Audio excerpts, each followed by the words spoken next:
messieurs, bonsoir et merci de suivre ce 20h. À la une de l'actualité encore, un incendie au marché central de Tambacounda, une friperie entièrement réduite en cendres dans la nuit de samedi à dimanche. 6 jours seulement après la destruction de plusieurs cantines dans le même site, les commerçants dénoncent la prolifération de branchements électriques clandestins et réclament un nouveau marché. Nous serons avec Mamadou Diouf. La coordonnatrice de la coalition Diomaye Président réagit suite à la transformation des projets de loi en proposition à l'Assemblée nationale. Aminata Touré d'estimer que cela s'inscrit dans le fonctionnement normal du jeu démocratique et du dialogue national. Dans ce journal, l'affaire Azer, Thierno Alassane Sall annonce à travers un tweet se rendre demain lundi à la section de recherche. Le député compte apporter de nouveaux éléments suite à la plainte qu'il avait déposée auprès du pôle judiciaire financier. Vous entendrez dans ce dossier également la réaction de Babacar Ba du Forum civil, du Forum du justiciable qui appelle le procureur financier à une enquête impartiale comme celle diligentée dans l'affaire des fonds Covid-19. Les enjeux du secteur culturel passés au peigne fin. Youssou Ndour, l'artiste, a reçu les ministres Alpha Thiam et Mame Koumba Thiam, une rencontre où la promotion de l'industrie créative était au cœur des discussions. À suivre Mondial 2026, le premier galop d'entraînement des Lions à New Jersey à 48 heures de leur entrée en lice face à la France. Nombreux sont les supporters venus encourager leur équipe. Nous serons avec notre envoyé spécial Mamadou Ndiaye. Voilà pour les titres, le développement c'est dans un instant.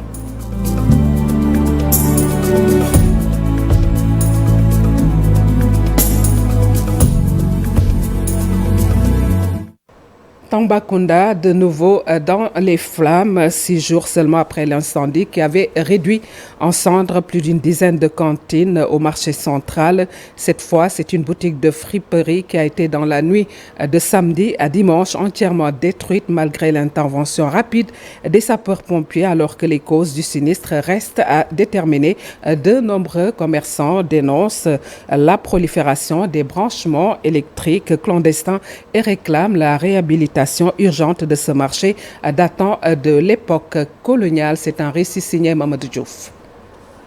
À peine 6 jours après le violent incendie qui avait ravagé plus d'une dizaine de cantines au marché central de Tambacounda, les flammes ont de nouveau semé la panique dans ce principal centre commercial de la région. Cette fois-ci, le feu s'est déclaré dans une boutique de friperie, située à proximité de la chambre des métiers. Alertés, les sapeurs-pompiers sont rapidement intervenus et sont parvenus à maîtriser le sinistre avant qu'il ne se propage au commerce voisin. Malgré leur intervention, la boutique a été entièrement consumée par les flammes. Si les causes exactes de cet incendie ne sont pas encore connues, de nombreux commerçants continuent de pointer du doigt les branchements électriques clandestins qui pullulent dans le marché. Selon eux, l'ancienneté des installations électriques et leur caractère anarchique augmentent considérablement les risques de court-circuit et d'incendie. Face à la répétition de ces sinistres, l'inquiétude grandit chez les usagers du marché central. Commerçants et occupants des lieux appellent les autorités à agir sans délai pour réhabiliter cette infrastructure vieillissante, héritée de l'époque coloniale. Ils estiment que l'état de dégradation avancé du marché, combiné à l'insuffisance de mesures de sécurité, expose quotidiennement leurs activités et leurs investissements à de graves dangers.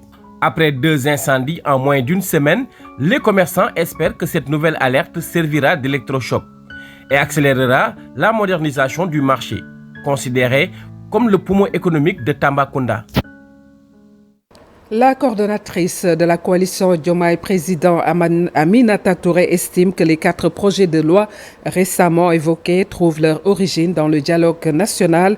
Elle réagissait à la transformation en proposition de loi à l'Assemblée nationale. Selon elle, cette évolution s'inscrit dans le fonctionnement normal du jeu démocratique, même si elle peut susciter des débats.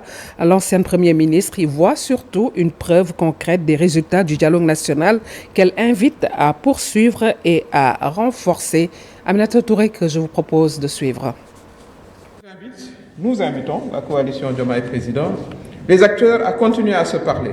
Et nous saluons justement ce que le président de la République a commencé et qu'il continue à faire. Et nous l'encourageons à être dans cette posture de dialogue permanent. Nous avons une journée institutionnelle, mais en fait, il faut un dialogue permanent. Parce que c'est ce dont a besoin notre pays. Nos pays ont plusieurs urgences concurrentielles. Je l'ai dit, l'élimination de la pauvreté, l'accès de nos populations à la santé, à l'éducation, nos jeunes à l'emploi, à la formation. On doit industrialiser, moderniser nos secteurs.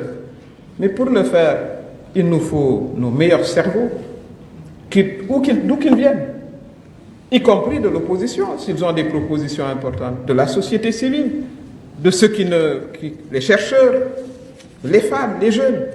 Et ça, on ne peut l'obtenir que par le dialogue et par le consensus. Et cela nous a beaucoup réussi comme pays. L'affrontement n'est pas nécessairement ce qui nous irait le mieux. Et les Sénégalais, de toute façon, se passeraient d'affrontements et de crises institutionnelles. En tout cas, nous, au niveau de la coalition Diomaye Président, c'est la philosophie et l'approche que nous avons. Nous avons des convictions fermes, bien sûr, puisque nous avons le plan Sénégal 2050, qui porte la signature du président de la République. Dans l'affaire Azer, un dossier controversé et toujours pas vidé. Sur son compte X Twitter, Thierno Alassane Sall a indiqué qu'il se rendra demain lundi à 16h à la section de recherche à leur demande pour déposer de nouveaux éléments reçus d'Espagne. Il rappelle par ailleurs avoir déjà été longuement auditionné dans le cadre de l'enquête ouverte suite à la plainte qu'il avait déposée auprès du pôle judiciaire financier. Et toujours dans ce dossier, selon le coordonnateur du forum du justiciable Babacar Ba, les autorités judiciaires doivent faire toute la lumière sur cette affaire. Il appelle le procureur financier à ouvrir une enquête rigoureuse, diligente et impartiale afin d'établir les responsabilités. Pour lui, ce dossier mérite la même attention que l'affaire des fonds Covid-19 qui avait donné lieu à une communication conjointe du procureur général, du procureur de la République et du procureur financier. Nous suivons Babacar Ba. Par rapport à ce dossier Azer, moi je pense qu'aujourd'hui, seul le pôle judiciaire financier peut édifier les Sénégalais sur cette question. Le pôle judiciaire financier qui a hérité du dossier, parce qu'on sait que le dossier était déjà au niveau du cabinet d'instruction du tribunal de Dakar, avec un juge d'instruction qui était en train de faire correctement son travail, et que c'est par la suite qu'il a été dessaisi au profit du pôle judiciaire financier. Ça, je pense qu'il faut quand même le rappeler. Maintenant, aujourd'hui, comme le pôle judiciaire financier a hérité ce dossier, moi je pense que c'est le pôle judiciaire financier qui doit dire aux Sénégalais qu'est-ce qui s'est réellement passé avec nos 37 milliards qui s'avèrent être l'argent du contribuable sénégalais, c'est des deniers publics. Et aujourd'hui, avec les nouvelles révélations faites par l'honorable député Thierno Alassane Sall, qui d'ailleurs va mettre les documents à la disposition de la gendarmerie, je pense qu'aujourd'hui c'est l'occasion pour le pôle judiciaire financier de redoubler d'efforts pour mener une enquête diligente, une enquête rigoureuse, une enquête en toute impartialité. Surtout qu'on a vu avec les 6 milliards du fonds Covid, on a vu que voilà, le procureur de la République, le procureur financier et le procureur général ont tenu un point de presse pour aujourd'hui montrer leur détermination à éclairer les Sénégalais sur l'argent du contribuable sénégalais par rapport à ces 6 milliards. Aujourd'hui, c'est 37 milliards qui est en jeu. Je pense qu'aujourd'hui, quand même, ils doivent déployer la même énergie par rapport à ces 37 milliards pour nous édifier. L'on célèbre toujours les 100 ans de Maître Abdoulaye Wade à Thiès. Les libéraux et plusieurs responsables de l'opposition et la coalition Diomaye Président se sont retrouvés pour magnifier l'événement. Occasion saisie par le responsable politique Doudou Wade du PDS pour interpeller le président Bassirou Diomaye Faye sur la crise institutionnelle qui prévaut à l'Assemblée nationale. C'est un reportage de Cheikh Anta Diop Seylatir. Commune du département de Thiès, les responsables venus d'ailleurs ont célébré les 100 ans de Maître Abdoulaye Wade sous le signe de la cohésion. Il y a 100 ans, à Kébémer naissait un homme qui allait consacrer l'essentiel de sa vie à un idéal, la conquête de la démocratie, la défense des libertés et la promotion des progrès de son peuple. Maître Abdoulaye Wade n'a pas choisi la facilité, il a choisi le combat, mené avec détermination, parfois dans l'adversité, souvent dans l'incompréhension. Talla Sylla, lui, n'a pas tari d'éloge à l'endroit de Maître Wade, qu'il surnomme le bâtisseur, le démocrate. Le minimum d'honnêteté et de courage consiste à reconnaître la valeur et l'exemple de ceux qui ont souffert.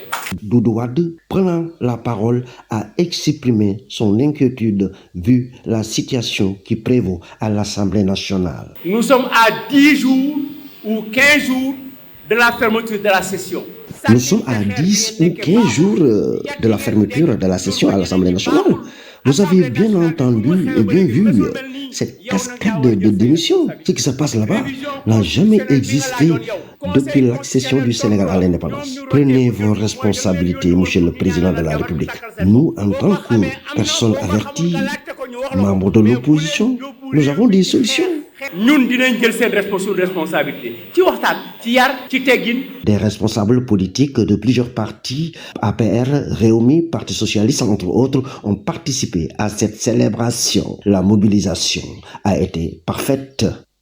14 juin 2023, 14 juin 2026, la Fédération générale des travailleurs du Sénégal, FGTSB, et le Sud-Team se souviennent de feu Sidia Ndiaye. 3 ans après sa disparition, combattant infatigable et indomptable, il s'est toujours battu pour la promotion des droits et l'amélioration des conditions de vie des travailleurs, en particulier ceux des collectivités territoriales. Écoutons à ce propos Moussa Sissoko, secrétaire général du FGTSB, au micro de Al-Hassan Ba. Marquer son temps, et je pense que sa mission a été bien remplie. Il n'est plus là, mais ses œuvres restent, et ses bienfaits aussi restent, parce qu'aujourd'hui, dans le milieu qu'il maîtrisait le mieux, c'est-à-dire les collectivités territoriales, aujourd'hui, ces braves travailleurs peuvent se réjouir de vraiment tout ce que Sidia leur a apporté, c'est-à-dire l'amélioration de leurs conditions sociales d'existence. Et cette image écornée que l'opinion avait pour les collectivités territoriales commençait à se dissiper à cause de l'homme, de sa posture et sa façon de défendre les travailleurs. Qu'Allah lui accorde le paradis éternel. Faire un témoignage, moi c'était un ami, on avait même dépassé le cadre syndical, c'était un frère à moi, il m'appelait comme il le voulait, l'homme de 15 ans Bourou, et moi je l'appelais l'homme de Mansakunda, en souvenir de son quartier natal de Sédou. Vraiment, voilà un homme d'une grande dimension morale et intellectuelle. On ne peut pas l'oublier, on continuera à prier pour qu'Allah lui accorde le paradis éternel.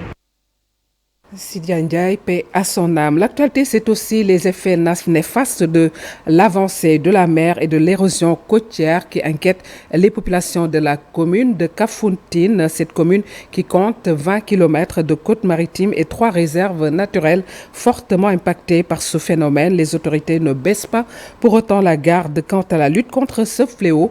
Elles se sont mobilisées à cet effet avec l'ensemble des techniciens de l'État. C'est un reportage signé Boubacar Diassi Lamine Mandjang. De côte maritime, 2 aires marines protégées, une réserve ornithologique, sans oublier son quai de pêche qui est l'un des plus grands de la région de Ziguinchor, la commune de Kafountine constitue une localité très importante dans le sud du pays. Sauf que l'avancée de la mer y est devenue une réalité qui interpelle tout le monde. La commune de Kafountine était réputée être une forte zone de remontée de tortues marines. Mais aujourd'hui, on a perdu toute cette bonne partie qui constitue un écosystème vraiment vital pour les tortues marines. Marqué de plein fouet par l'avancée de la mer, l'érosion côtière. Et que si rien n'est fait, d'ici les 15 années à venir, nous allons perdre le quai de pêche de Kafountine. Beaucoup d'actions de plaidoyer ont été menées. Pour continuer la campagne de sensibilisation et de lutte contre ce phénomène, le service régional de l'environnement choisit Kafountine pour commémorer la Journée internationale de l'environnement. Le choix de la commune de Kafountine pour marquer cette journée est hautement symbolique. Elle traduit notre volonté d'attirer l'attention des différents acteurs sur les proportions inquiétantes que l'érosion côtière est en train de prendre dans la région. Di bamtuwaat rek li nga xam ne moo nekkoon initial plaidoirie mooy ñu fexe ba Je réitère ce qui a toujours été notre doléance. C'est la construction d'un port en eau profonde. Et cela limiterait l'effet néfaste de l'érosion côtière. Tous les efforts là, vraiment, cette doléance a toujours été celle de la population de la région de Ziguinchor pour sauver ce qui peut l'être ici à Kafountine. Sur le volet halieutique au nord du pays, le Conseil local de la pêche artisanale de Podor a lancé officiellement le démarrage de la pêche dans la mare de Podor. Après un repos biologique de 6 mois, les populations vont reprendre leurs activités de pêche. 15 millions de francs CFA d'équipements ont été remis aux pêcheurs du Fouta pour les accompagner, nous dit Ousseynou Diop, reportage.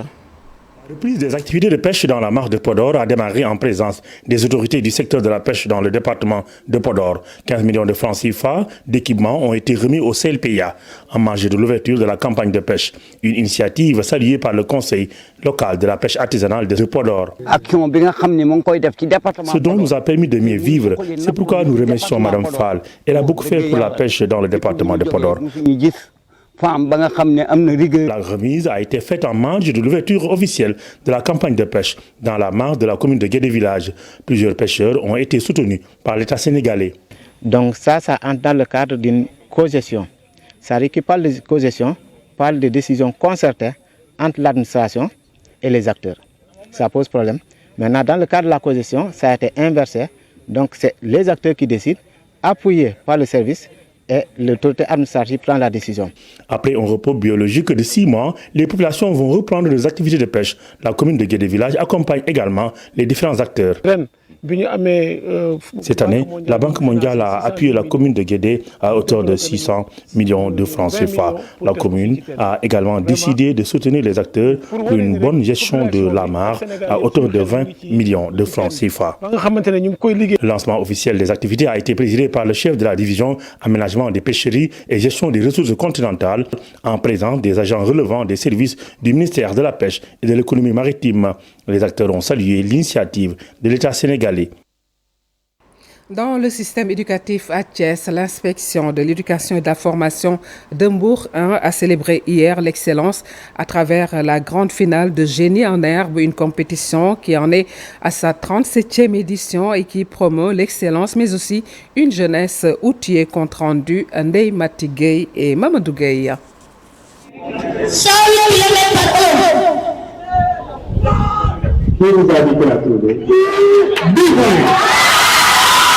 La compétition a duré plusieurs heures, révélant au public le génie de ses élèves. Cette grande finale de génie en herbe, organisée par l'inspection de l'éducation et de la formation de Mbour 1 au départ, avait réuni 216 écoles. C'est un bilan très satisfaisant parce que cette année, nous avons eu quand même 216 écoles issues du privé, du public et même des écoles franco-arabes qui ont eu à participer à la compétition. Ce qui a fait 7 mois de compétition. Donc nous sommes là pour fêter l'excellence, nous sommes là pour fêter le mérite et nous sommes là pour honorer les 2 équipes finalistes aujourd'hui à Saly. La sélection a été très rigoureuse et son déroulement prouve la qualité du niveau des élèves. Et pratiquement, c'est une vieille tradition à Mbour 1 parce que nous en sommes à la 37e édition. Ça nous a valu beaucoup de satisfaction parce que beaucoup d'élèves qui ont participé à ce génie en herbe se sont retrouvés dans des écoles très prestigieuses. Ce concours de génie en herbe est non seulement une occasion pour promouvoir l'excellence, mais aussi un moyen parfait pour accompagner les futurs candidats aux examens. C'est d'outiller les élèves, de leur donner le maximum de bagages pour qu'ils puissent, le jour des examens, être capables de résoudre les situations problèmes qui leur seront exposés. Au terme de la compétition, l'école Marie-Thérèse Daba de Nguékhor s'est largement imposée devant l'espace scolaire d'excellence de Saly et remporte ainsi la grande finale de génie en herbe de l'IF Mbour 1, édition 2026. Les filles issues des zones hors de Dakar ne sont pas assez informées des opportunités qu'offrent la science et le numérique, selon l'Association sénégalaise des femmes ingénieurs et techniciennes qui a célébré en décalage la journée internationale des filles et l'éthique à Fatick. Les collégiennes et lycéennes de la région ont eu droit à plusieurs panels pour être mieux sensibilisées. La cérémonie s'est tenue au lycée technique de Fatick. Aminata Goudiaby, reportage. Plusieurs panels dont les thèmes tournent autour de la science, de la technologie et du numérique animés lors de cette journée. Plus de 500 lycéennes et collégiennes de la région de Fatick ont suivi avec intérêt les différentes prises de parole. L'Association sénégalaise des femmes ingénieures et techniciennes veut inciter les filles à affirmer davantage leur leadership dans le domaine des sciences et du numérique. Nous avons concentré pendant plus de 10 ans nos efforts sur Dakar, nos cibles prioritaires étant la lycéenne, la collégienne. Et aujourd'hui, dans cette journée, on a eu des élèves de l'élémentaire. Donc il nous a paru urgent d'aller en région, aller vers ces filles-là, porter ce message, leur dire qu'elles sont capables et qu'elles sont l'avenir du Sénégal. Elles ont leur mot à dire, elles ont leur intelligence à apporter, leurs idées, elles ont leur impact à donner dans tous les domaines, et notamment le numérique. CNX, c'est une association, une organisation qui œuvre pour le développement, l'ancrage et aussi la formation, surtout des filles dans les TIC, dans les métiers des nouvelles technologies de l'information et de la communication. Ce qu'on a aimé dans cette journée, c'est l'aspect territorial. Parce que d'habitude, toutes les activités se déroulent au niveau de Dakar. Donc cette édition, nous l'avons fait ici au niveau de Fatick. La technologie, la science et le numérique offrent de nombreuses opportunités, mais le constat est que les filles des zones reculées ne sont pas suffisamment informées. Saint-Chix a donc choisi la région de Fatick pour célébrer la journée internationale des filles dans les TIC. Les jeunes filles ont tendance à un peu délaisser les sciences. Je pense que donc cette journée-là entre dans ce cadre-là pour mieux les sensibiliser, mais surtout pour les présenter les différentes opportunités qu'offre les sciences, mais également les différentes opportunités qu'offre le numérique. Saint-Chix, l'association des femmes ingénieures et techniciennes du Sénégal, fait également la promotion de l'intelligence artificielle auprès des filles de l'Académie de Fatick. L'IA ne remplacera personne, mais l'humain qui utilise l'IA remplacera l'humain qui n'utilise pas l'IA. Et c'est un outil dans nos mains qui va nous permettre de façonner, comme on l'a dit pour ce thème de cette GIFTIC, façonner le futur, redessiner le contour du futur, mais avec les filles. Comme marraine de cette journée consacrée au TIC, des femmes ingénieures ont été choisies. Elles sont données en exemple aux jeunes filles pour les pousser à exceller encore dans les matières scientifiques et technologiques. Le ministre de la Culture, de l'Artisanat et du Tourisme, Alpha Thiam, et la ministre chargée de la Culture, des Industries créatives et du Patrimoine historique, Mame Koumba Diop, ont rendu visite à l'artiste Youssou N'Dour. Cette rencontre a été l'occasion d'échanger sur les principaux enjeux du secteur culturel, notamment la professionnalisation des acteurs, la promotion des industries créatives, la préservation du patrimoine historique, ainsi que le rayonnement international de la culture sénégalaise, comme vous pouvez le voir à travers ces images. L'excellence et l'innovation à l'honneur dans le secteur financier sénégalais. La première édition des Young Bankers Awards Sénégal a récompensé les jeunes talents qui façonnent la banque de demain, organisée par le Young Bankers Club Sénégal. Cette cérémonie a mis en lumière des professionnels capables de relever les défis de la digitalisation, de l'inclusion financière et du financement du développement africain. C'est un reportage signé Abifay. Édition, les Young Bankers Awards Sénégal ont réuni auteurs du monde bancaire, institutions financières et jeunes professionnels autour d'un même objectif. Aujourd'hui, nous primons l'excellence bancaire, la jeunesse africaine, à travers le thème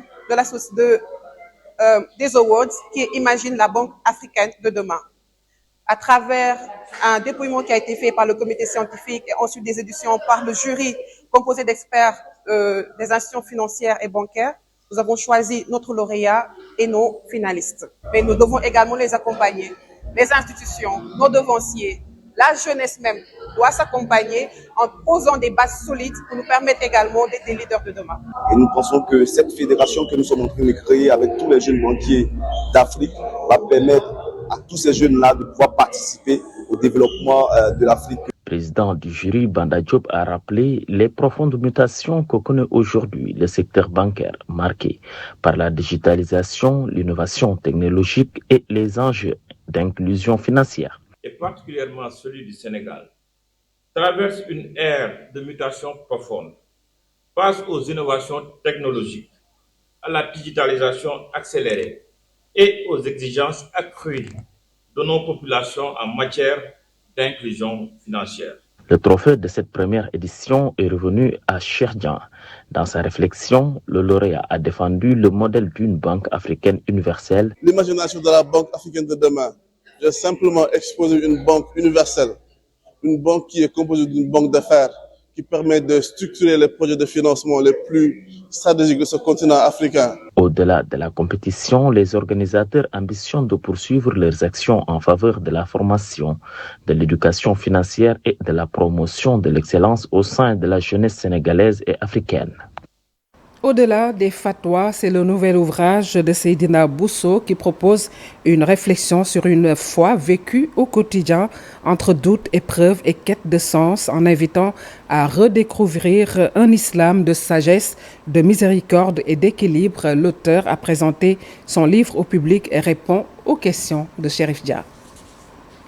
Mon livre dans lequel j'ai essayé de donner une autre image de l'islam qui est aujourd'hui instrumentalisée par ce que l'on appelle soi-disant des imams ou bien des mouftis qui ne comprennent même pas ce qui est écrit réellement, mais qui essayent d'interpréter des textes d'une manière qui n'est pas du tout approfondie, mais d'une manière superficielle et qui ne permet pas de comprendre en fait l'essentiel du texte, mais également l'essentiel peut-être du verset. Pourquoi j'ai essayé d'insister sur cette facette, mais également dans le livre, j'ai essayé d'aborder des thèmes tels que l'homosexualité, la dette, la bonne gouvernance, la corruption, mais également qui est le moufti et qui est le khadi. Le khadi, c'est-à-dire le juge.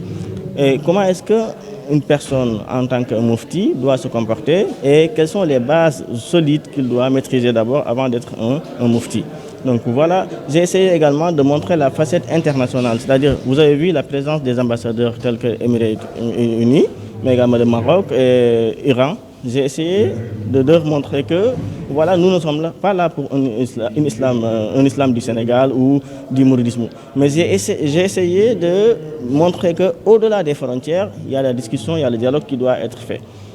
L'actualité sportive, c'est tout d'abord à Pikine Ouest avec la randonnée pédestre qui s'impose désormais comme un rendez-vous de cohésion sociale à l'initiative le club randonnée Pikine Ouest. Et pour sa 4e édition, l'événement a mobilisé des centaines de participants venus des différentes localités de la région de Dakar entre sport, retrouvailles et hommage aux figures emblématiques donc de la commune. Cette marche a célébré l'unité et la solidarité bien au-delà des frontières de Pikine, suivant le maire de la commune de Pikine Ouest au micro de Habib Faye.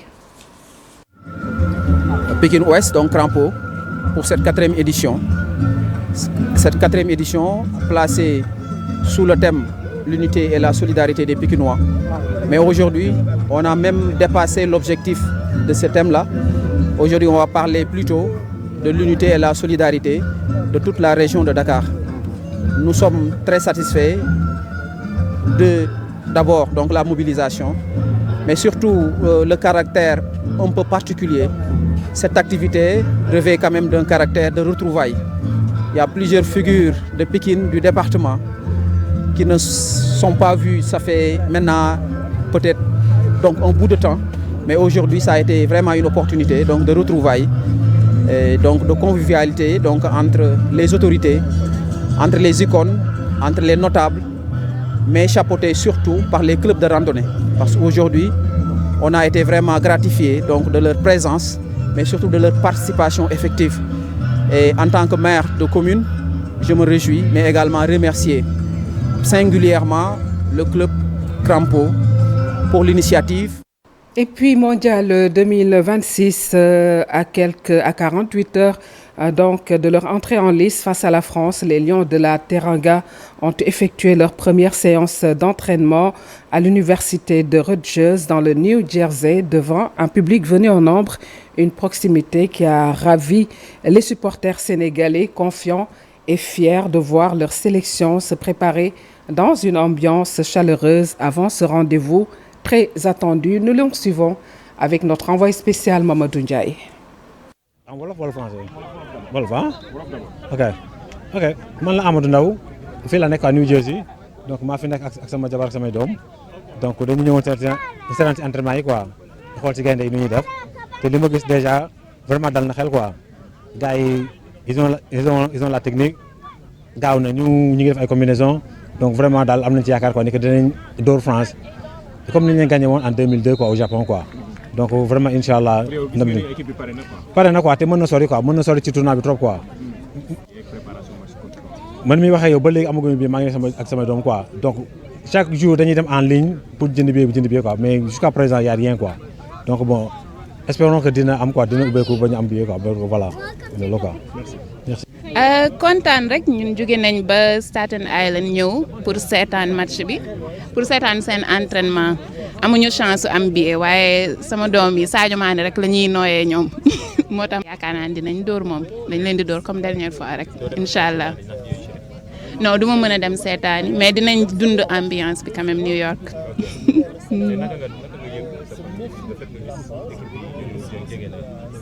kontaan rek kontaan si gis équipe bi en Aline. waaw bi nga gisee Sadio Mané loo def. dama. da nga kontaan. waaw dama kontaan. salaamaaleykum man la Pape Massissé Diop. Nous sommes aujourd'hui ici présents à l'entraînement ouvert du Sénégal. Nous sommes localisés à New Brunswick, New Jersey.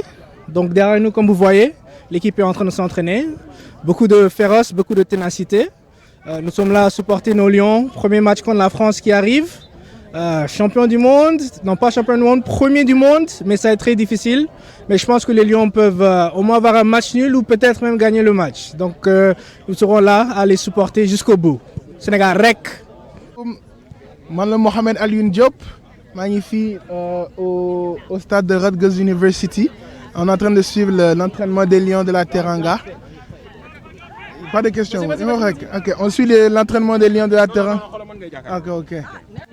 Salam alaikum, Fatima Diop. Nous sommes là à Rutgers University, premier entraînement ouvert du Sénégal. Nous sommes très contents. Mardi, sûrement une bonne performance de l'équipe et nous sommes prêtes. Nous avons un groupe assez performant, donc sûrement nous allons gagner. Comment vous comptez s'organiser pour aller supporter les Lions, surtout avec les prix des billets qui sont très chers? Les prix des billets sont très chers, mais nous prenons tout ce qu'on peut faire pour aller les supporter à MetLife Stadium. Aliep, ñun la Serigne Khadim Ndiaye dëkk fii New Jersey, New Brunswick. Damay wax ne gaynde yi dañu ñëw fii dalal ñun ñoo leen dalal fii New Brunswick New Jersey ndax fii ñun fi nu dëkk fii suñu secteur la waaw ñu ngi sant ñëpp di gërëm vraiment équipe bi yëpp macha allah match bi waa ñu ngi koy waajal avec toute l'équipe derrière les Lions muy 12e gaynde bi nga xam ne ñu ngi bokk ci organisation bi depuis des mois ñu ngi fi macha allah bokk ci répétition yeeg yëpp di ñaan rek suñu borom yóbbu ñu ci ak jàmm ñu fekkee ko te tal ko yàlla may ñu ndam. Comme ni ñu ko maye woon en 2002 incha allah ñu gagné France ci jàmm ak yeneen match yi ci topp yëpp jël coupe bi yóbbu ko Sénégal incha allah. Bonne chance à nos Lions de la Teranga. Voilà qui met fin à cette présente édition réalisée par Habib Faye, Vieux Diouf, Pape Maguette Diakhaté, Tokmo Serigne Fallou. Restez avec nous dans quelques instants avec nos programmes Miroir Mondial. Ce sera donc tout à l'heure un très beau décor plateau de Tonton Mac. Passant par Lamine Bayo et bien sûr Pape Mor, ce sera tout à l'heure. Excellente suite des programmes sur la télévision Leader. Au revoir.